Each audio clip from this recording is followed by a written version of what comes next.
That was Governor Hochul's State of the State speech.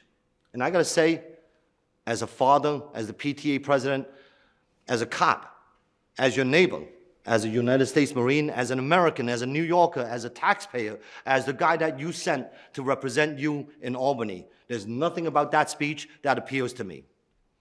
Good afternoon. I'm Senator Steve Chan from South Brooklyn, and bringing with me a little bit of attitude from South Brooklyn with a response to Governor Hochul's State of the State address. The governor has just concluded her speech, and it's the same talk, different year. New Yorkers should be very concerned. Nothing has changed.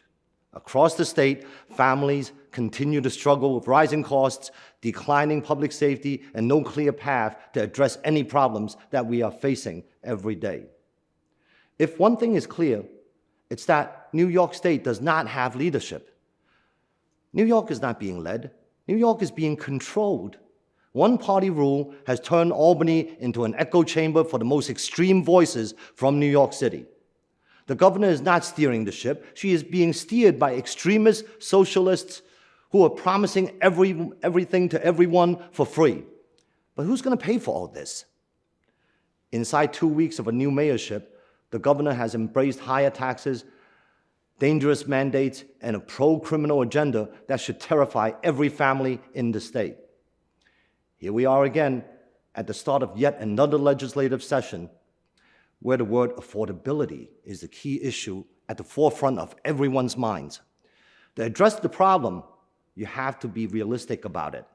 The truth is, my colleagues across the aisle have made bad choices in Albany that have directly contributed to this crisis. Under one-party rule, New Yorkers are living in the most expensive state in this country. Families and businesses are being crushed by unaffordable grocery trips, housing costs, energy bills, property taxes, healthcare costs, you name it. All exacerbated by misguided policies and burdensome mandates coming from the left.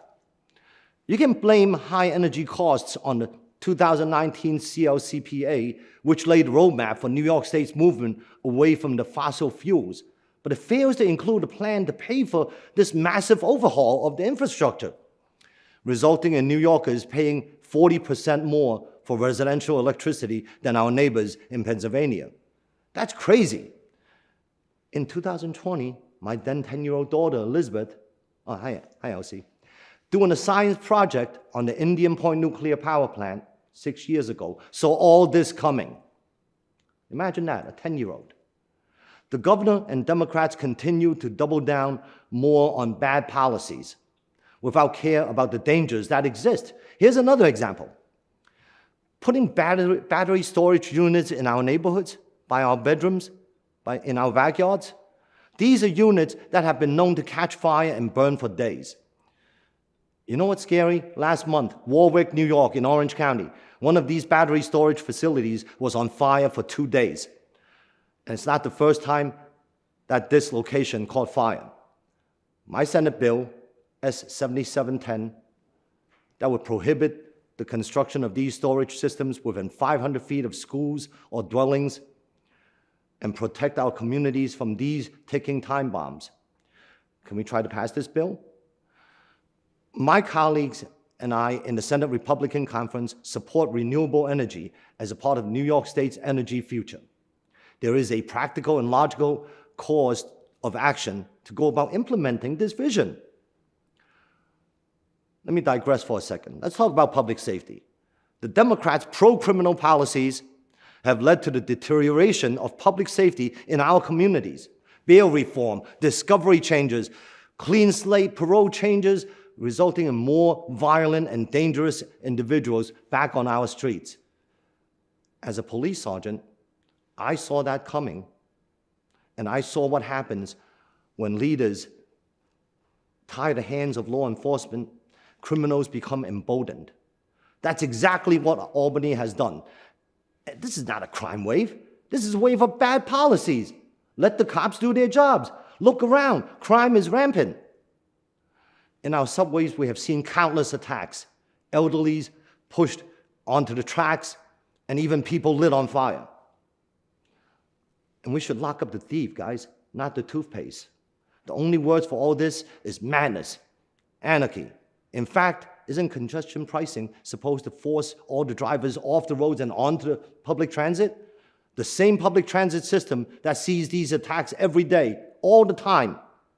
Whether it's a punch in the face or a machete-wielding career criminal or a pyromaniac setting somebody on fire, it happens all the time.